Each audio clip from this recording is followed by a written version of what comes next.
Big, small business is actually big business. So I thank them both. And please, good. We have some great gentlemen. Let me see. Great gentlemen. That's correct. Great gentlemen. Let me see. Great gentlemen. That's correct.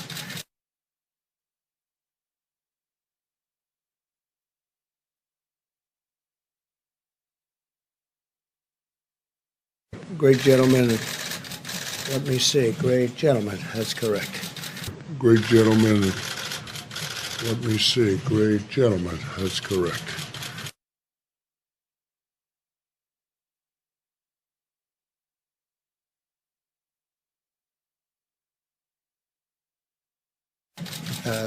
Thank you very much.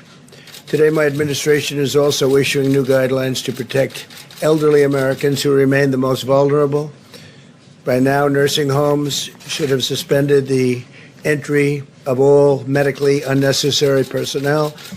Today, we're further recommending that all nursing home facilities assign the same staff to care for the same group of residents consistently to minimize any potential spread. And we're also urging facilities to designate separate areas for healthy and sick residents.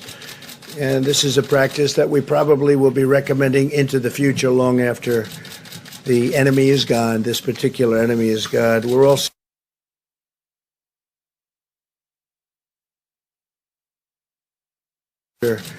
the enemy is gone, this particular enemy is gone. We're also the enemy is gone, this particular enemy is gone. We're also the enemy is gone, this particular enemy is gone. We're also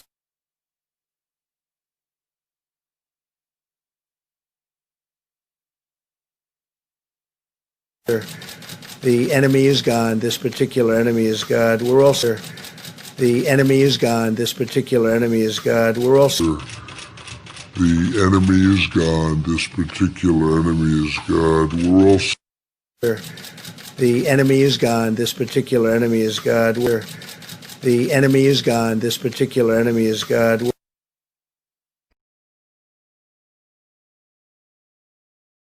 We're going to connect the dots for anybody who has ears to hear. Some people are going to want to dispute this, but we're not going to argue with anyone. This is what's going on. There is no Q, there is no anonymous that has any information about this government or anything else that's going on. They have been leading you down a path of lies, all to hide the truth. And here's what's really going on. FEMA has more power than the President of the United States or the Congress.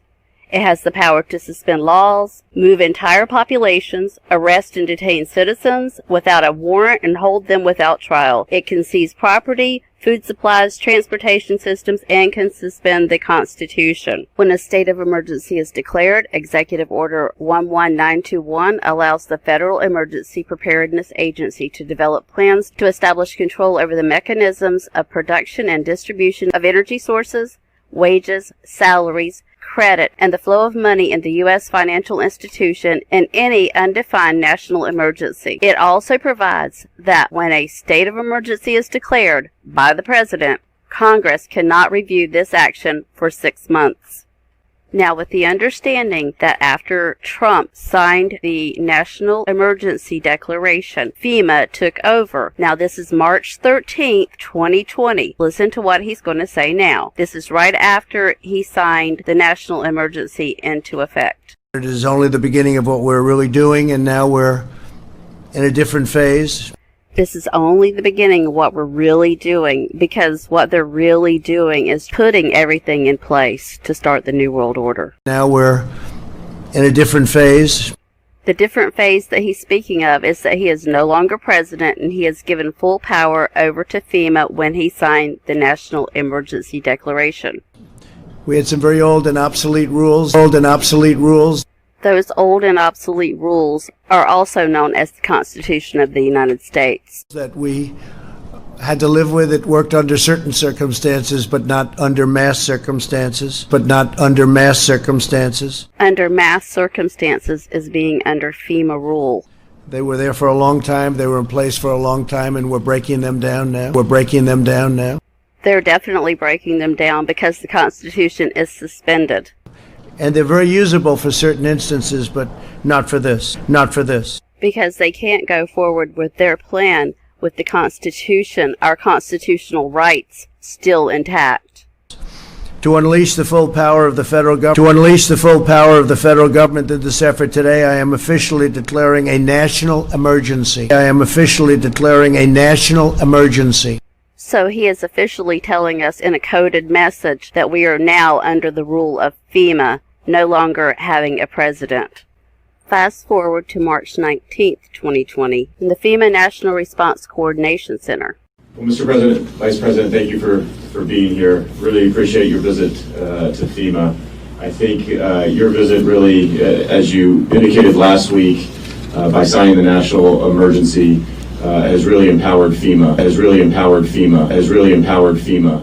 And he just made the declaration that FEMA is empowered, has really empowered FEMA. Has really empowered FEMA.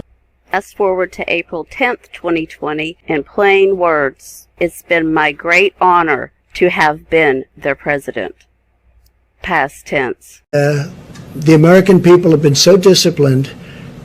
It's been my honor to be their president. I've said it before. I'll say it again. I'll say it always. It's been my great honor to have been their president, and it's been my great honor to have been their president and have been their president, have been their president.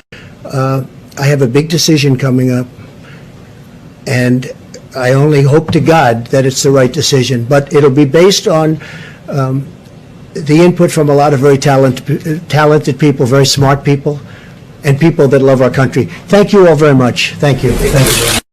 He actually will not be making any more decisions. This group of people that he says will be helping him make decisions are the ones that are making decisions now, because it is FEMA that is making the decisions.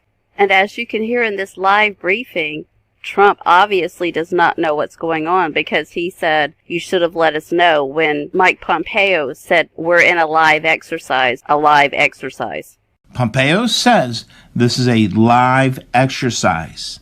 And what you'll hear in the background is Donald Trump say, you should have let us know. This is not about retribution. This matters going forward. We're in a live exercise here to get this right. We need to make sure that we're in a live exercise here to get this right. We're in a live exercise here to get this right. We're in a live exercise here to get this right. Does he sound like a man that's in control of anything anymore? He just looks like he has just lost his best friend in all of these videos that we're seeing now ever since he signed the National Emergency Declaration. I'm sure most of us thought that FEMA was created to help people in disasters. But here's the truth about FEMA. FEMA was created in a series of executive orders. A presidential executive order, whether constitutional or not, becomes law simply by its publication in the Federal Registry. Congress is bypassed. Executive Order 12148 created the Federal Emergency Management Agency, that is to interface with the Department of Defense for civil defense planning and funding. An emergency czar was appointed.